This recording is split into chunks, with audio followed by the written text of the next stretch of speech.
Previously, Harris forced us to bend steel with patience. Measure twice, bend once, he repeated until the words echoed louder than drills. Maria rushed. I hesitated, and scrap piled up like a graveyard of mistakes. Yet by the end of the day, our bends were straighter, our angles cleaner. Harris promised, "Tomorrow, you build the skeleton itself." The day that promise became our test. The air was heavy with oil and dust. Along the south wall stood nothing but bare studs, an empty frame waiting for its armor. The benches overflowed with conduity, MT, rigid steel, PVC bundled like spears in a soldier's rack. Conduit benders leaned in a row, fish tapes coiled beside junction boxes, straps, and screws. The room felt like a battlefield before the fight. Harris strode in, his boots hitting the floor like a drumbeat. He didn't waste words. Blueprints are the brain. Wires are veins. Conduit is skeleton. Today you build bones. And bones do not forgive. Maria whispered, "He's scarier than the inspector." "He is the inspector," I muttered back. Harris barked, "John, first run, measure the distance, bend the offset. Mount the pipe." I knelt, tape trembling in my hand. I measured twice, remembering yesterday's lesson. My pencil mark landed sure. The bender groaned as I pressed, but this time the curve was smooth. I lifted the pipe, set it against the wall, clamped it. The conduit hugged flush. "What mistake?" Harris demanded. "None," I said. "What happens when there's no mistake? The work stands, correct?" Respect builds bones. Maria's turn. She bent to shallow, the pipe floating from the wall. Harris's voice cracked like thunder. "What mistake? Shallow bend, and shallow causes. Gapped from wall, stress on fittings, and stress causes. Failure, correct. Steel hates gaps." She bent again, deeper, smoother. This time the conduit pressed flush. At Harris gave the smallest nod, like a general acknowledging a soldier who survived the first volley. Ours blurred. Conduit rose along the wall, piece after piece. Sweat soaked our backs, arms aching from bends and mounts. The wall transformed no longer bare studs, but ribs of silver running in order. Halfway through, Harris stopped us. His eyes lingered on the gleaming metal. "Review," he ordered. "What did you learn the first day?" I answered quickly. "Conduit types. EMT4 walls, PVC underground, rigid steel for heavy impact. What about edges? Always ream. A sharp edge cuts insulation. Cuts mean arcs.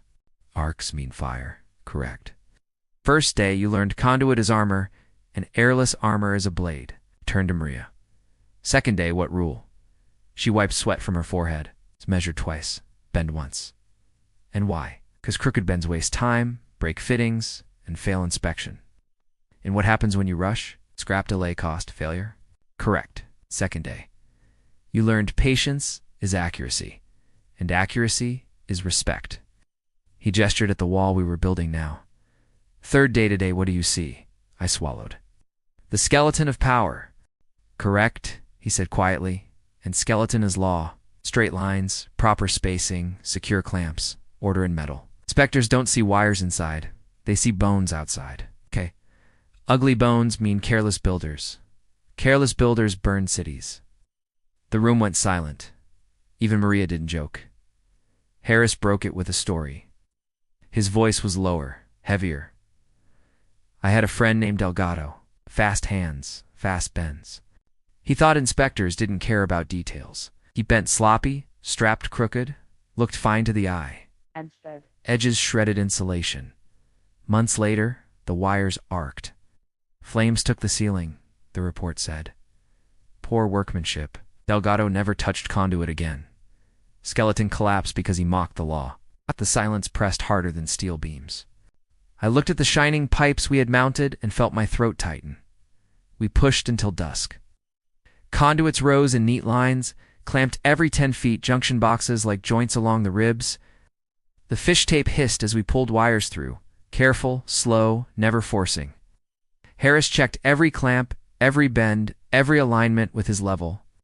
His face stayed stern, but his silence was approval. Finally, he turned to us. His voice carried finality, like the end of a trial. Lesson 1. conduit is armor, but careless armor kills. Lesson 2.